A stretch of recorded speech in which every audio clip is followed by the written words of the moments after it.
شعور کی بیداری کے لیے بھی حاصل کی جاتی ہے۔ میرے خیال میں تو یہ بچے اگر تعلیم حاصل کر لیں گے تو زیادہ بہتر طریقوں سے اپنے آباء و اجداد کی زمینوں کو آباد کرنے کا کام کریں گے۔ جدید دور کے تقاضے نبھانے کے لیے ہمارے کاشتکاروں کا بھی جدید تعلیم حاصل کرنا ضروری ہے۔ ایسا نہ ہوتا تو زرعی یونیورسٹیوں کا قیام کیوں عمل میں آتا؟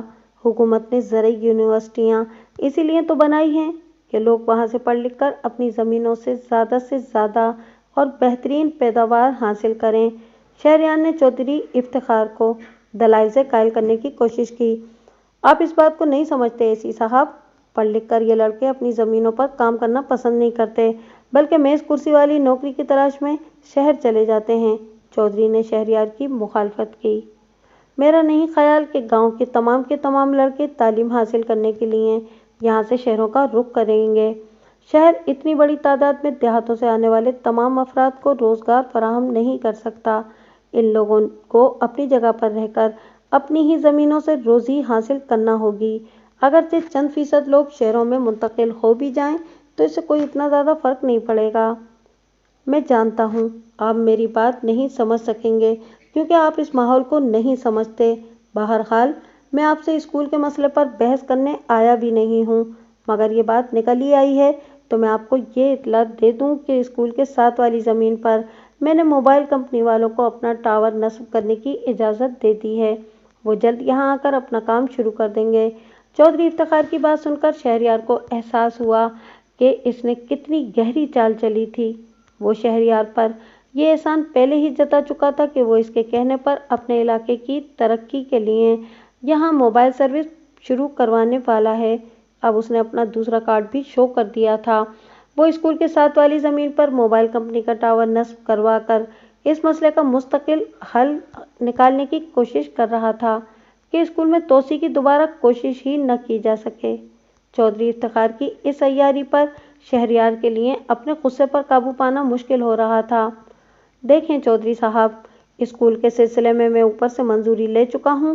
یہ زمین گورنمنٹ کی ملکیت ہے، اس لیے اسے کسی کام میں لایا جائے یہ فیصلہ کرنا گورنمنٹ کا کام ہے اور فیصلہ ہو چکا ہے۔ البتہ میں آپ کو یہ آفر ضرور کر سکتا ہوں کہ اسکول کے لیے کمرے تعمیر ہونے کے بعد جو جگہ باقی بچ جائے آپ وہاں موبائل کمپنی والوں کو کام کرنے کی اجازت دے سکتے ہیں۔ چلیں، جیسا آپ کہیں ویسا ہی ہو جائے گا۔ آخر دونوں ہی کام میرے گاؤں کی بھلائی کے لیے ہو رہے ہیں، مجھے دونوں میں سے کسی پر بھی کیا اعتراض ہو سکتا ہے؟ شہریار کا خیال تھا کہ اس کا لہجہ چودھری افتخار کو ناگوار گزرے گا، لیکن اس نے تو فوراً ہی پینترا بدل لیا تھا اور یوں مسکرا کے شہریار کی بات کی تائید کر رہا تھا جیسے اسے کبھی بھی اسکول کے معاملے میں کوئی اختلاف نہ رہا ہو۔ اس کے انداز کی اس تبدیلی کے بعد شہریار کے لیے ممکن نہیں تھا کہ وہ اپنے انداز کو بدستور خشک رکھتا، چنانچہ وہ بھی ایک جوابی مسکراہٹ سجا کر چودھری افتخار کا شکریہ ادا کرنے لگا۔ چلیں، پھر یہ معاملہ تو طے ہو گیا، اب آپ میرے ساتھ حویلی چلیں۔ اتنی دیر میں آپ یہ اندازہ تو کر ہی چکے ہوں گے کہ گاؤں کا کوئی فرد اپنی شکایت سنانے آپ کے پاس نہیں آئے گا۔ وہ اتنی دیر میں واقعی اندازہ کر چکا تھا کہ گاؤں کا کوئی فرد اس طرف کا رخ نہیں کرے گا۔ یقیناً ایسا چودھری کے دبدبے کی وجہ سے تھا۔ لوگ اس سے اتنا ڈرتے تھے کہ شہریار کے پاس آ کر اپنی کوئی شکایت نوٹ کروانے کی ہمت نہیں رکھتے تھے، لیکن برابر والے کمرے میں ایک لڑکی موجود تھی جو نہ صرف یہاں آئی تھی بلکہ صاف طور پر یہ بھی کہا تھا کہ اسے چودھری سے خطرہ ہے۔ شہریار کے لیے اس لڑکی کی شکایت سننا ضروری تھا، لیکن وہ چودھری کو بھی نہیں ٹال سکتا تھا۔ یکدم ہی اسے ایک درمیانی رات سوجھ گئی۔ وہ مسکراتے ہوئے بولا، آپ کا حکم سر آنکھوں پر چودھری صاحب، لیکن آپ کو اگر میری میزبانی کرنی ہے تو ذرا زحمت اٹھانا پڑے گی۔ اصل میں یہاں مختصر سے دورے پر آیا تھا۔ دفتر میں اس وقت کئی کام ایسے ہیں جنہیں فوری توجہ کی ضرورت ہے۔ میں چاہتا ہوں کہ میرے یہاں رکنے کی صورت میں میرا پی اے عبدالمنان دفتر جا کر وہ کام کر ڈالے۔ اب ظاہر ہے عبدالمنان یہاں سے جائے گا تو میں اپنی گاڑی اور ڈرائیور سے محروم ہو جاؤں گا، اس لیے آپ کو یہ زحمت کرنا ہوگی کہ مجھے اپنی گاڑی سے میرے دفتر واپس چھڑوا دیں۔ یہ تو کوئی مسئلہ ہی نہیں، آپ بے شک اپنی گاڑی واپس بھجوا دیں، یہاں ہم موجود ہیں نا آپ کی خدمت کے لیے۔ چودھری افتخار کا جواب حسب توقع تھا۔ اس جواب کے بعد شہریار نے مزید وہاں رکنا غیر ضروری سمجھا اور باہر آ کر عبد المنان کو سرگوشی میں ہدایت دینے کے بعد چودھری کے ساتھ اس کی حویلی روانہ ہو گیا۔ حویلی پہنچ کر روایتی خاطر و مدارات کا سلسلہ شروع ہو گیا۔ چودھری افتخار شہریار کو اپنے آباء و اجداد کی برتری، بہادری اور تعلقات سے متعلق قصے سناتا رہا۔ 8 گھنٹے بعد انہیں کھانا لگنے کی اطلاع دی گئی۔ شہریار چودھری افتخار کے ساتھ اس کے شاندار ڈائننگ روم میں آیا۔ صرف عرس والے دن حویلی میں مہمانوں کو فرشی دسترخوان لگا کر کھانا کھلانے کا اہتمام کیا گیا تھا اور شاید مہمانوں کی بڑی تعداد اور موقع کی مناسبت کے اعتبار سے ہوا تھا، ورنہ حویلی کا ڈائننگ روم کافی دیدہ زیب اور جدید انداز میں آراستہ تھا۔ اس سے پہلے شکار پر جانے کے موقع پر بھی وہ اس ڈائننگ روم میں آ چکا تھا اور اس ڈائننگ ٹیبل پر لذت کام و دہن کے لیے بہت سے لوازمات موجود تھے۔ چودھری کے اصرار پر وہ اس منو سلوا سے لطف اندوز ہونے لگا۔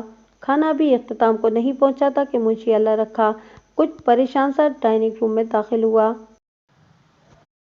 کیا بات ہے منشی؟ چودھری نے ناگواری سے منشی کی طرف دیکھتے ہوئے پوچھا۔ چودھری صاحب، غیاث محمد آیا ہے، منشی اللہ رکھا نے آہستہ سے بتایا۔ کیوں؟ ابھی تھوڑی دیر پہلے ہی تو وہ اور اس کی گھر والی یہاں سے گئے تھے۔ اگر کوئی مسئلہ ہے یا انہیں کوئی کمی لگ رہی ہے تو تم اس معاملے کو نپٹا دو، مجھے کیوں ڈسٹرب کر رہے ہو؟ چودھری کا لہجہ کچھ اور بھی سخت ہو گیا۔ مسئلہ کچھ اور ہے چودھری صاحب، منشی سہمے ہوئے لہجے میں بولا اور پھر چودھری افتخار کے قریب جا کر اسے سرگوشی میں کچھ بتایا۔ یہ کیسے ہو سکتا ہے؟ تم سب طرف اپنے بندے دوڑا دو، بس کے اڈے سے معلوم کرو، اور اگر تمہیں معلوم نہ ہو تو غیاث محمد سے فیصل آباد کا پتہ لے کر ادھر آدمی بھجواؤ۔ اسے اگر یہاں سے نکلنے میں کامیابی ہو گئی تو زیادہ سے زیادہ فیصل آباد تک ہی جا سکتی ہے۔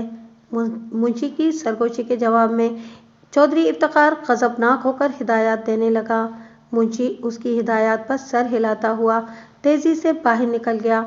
خود چودھری افتخار کا یہ عالم تھا کہ پورا چہرہ ٹماٹر کی طرح سرخ ہو رہا تھا اور وہ اپنے ساتھ رکھے کھانے سے بے نیاز ہو گیا تھا۔ خیریت تو ہے چودھری صاحب؟ آپ کچھ پریشان نظر آ رہے ہیں۔ شہریار جو کچھ معاملے کی نوعیت کو سمجھ رہا تھا، لہجے میں تشویش سمو کر اس سے پوچھنے لگا۔ خیریت ہی ہوگی، چودھری افتخار کو دھوکہ دے کر نکل جانا اتنا آسان نہیں ہے۔ اس کا لہجہ کسی سانپ کی پھنکار سے مشابہ تھا۔ اگر آپ کو میری مدد کی ضرورت ہے تو میں حاضر ہوں، شہریار نے پیشکش کی۔ شکریہ اسی صاحب، معاملہ ذرا ذاتی نوعیت کا ہے، بہرحال میں اس سے نبٹ لوں گا۔ اس کے انداز سے ظاہر تھا کہ وہ مشکل سے خود پر ضبط کر کے بیٹھا ہے۔ شہریار نے مزید کوئی سوال نہیں کیا اور اپنی پلیٹ میں باقی رہ جانے والا کھانا جلدی جلدی ختم کر کے کھانے سے ہاتھ کھینچ لیا۔ ڈائننگ روم سے باہر نکلنے کے بعد اس نے چودھری افتخار سے واپسی کی درخواست کی۔ چودھری شاید خود بھی یہی چاہتا تھا، اس لیے اس نے شہریار کے مزید رکنے پر اصرار نہیں کیا اور فوری طور پر اس کی واپسی کے لیے گاڑی مہیا کر دی۔ ہاں عبد المنان، کیا بتایا اس لڑکی نے اپنے بارے میں؟ شہریار نے واپس پہنچنے کے بعد عبد المنان سے سب سے پہلے ماں بانوں کے متعلق ہی استفسار کیا۔ اس نے مجھے زیادہ تفصیل تو نہیں بتائی سر، اس نے صرف اتنا بتایا ہے کہ اسے چودھری افتخار کی طرف سے خطرہ درپیش ہے اور وہ ہمارے پاس اس لیے آئی ہے کہ ہم گاؤں سے نکلنے میں اس کی مدد کریں۔ وہ ایک چھوٹا سا بیگ بھی اپنے ساتھ لے کر آئی تھی۔ میں نے مناسب سمجھا کہ زیادہ دیر پیر آباد میں نہ رکوں، اس لیے میں اس کو اپنے ساتھ لے کر یہاں آ گیا ہوں۔ اس کا اصرار تھا کہ میں اسے فیصل آباد جانے والی کسی بس میں سوار کروا دوں، لیکن میں آپ کی مرضی کے بغیر اس کی یہ فرمائش پوری نہیں کر سکتا تھا، اس لیے میں نے اسے روک لیا، عبد المنان نے شہریار کو بتایا۔ یہ تم نے بہت اچھا کیا۔ چودھری کو بھی اچھی طرح اندازہ تھا کہ یہ لڑکی پیر آباد سے نکلنے کے بعد فیصل آباد کا ہی رخ کرے گی۔ کچھ دیر پہلے اس نے میرے سامنے ہی اپنے بندوں کو فیصل آباد جانے کا حکم دیا تھا، شہریار نے پرسوچ انداز میں عبد المنان سے کہا۔ چودھری افتخار کی دعوت پر حویلی جانے سے اسے کم از کم یہ فائدہ ضرور ہوا تھا کہ اتفاقاً ہی صحیح، چودھری افتخار کے خلاف مدد مانگنے آنے والی لڑکی کی اس بات کی تصدیق ضرور ہو گئی تھی کہ وہ چودھری کی طرف سے خطرے کا شکار ہے۔ لڑکی کہاں ہے عبد المنان؟ میں اس سے ملنا چاہتا ہوں، اور ہاں یہ بتاؤ کہ اسے تمہارے ساتھ یہاں آتے ہوئے کسی نے دیکھا تو نہیں؟ نو سر، پیر آباد میں ماسٹر آفتاب اور یہاں میرے اور مشابرم خان کے علاوہ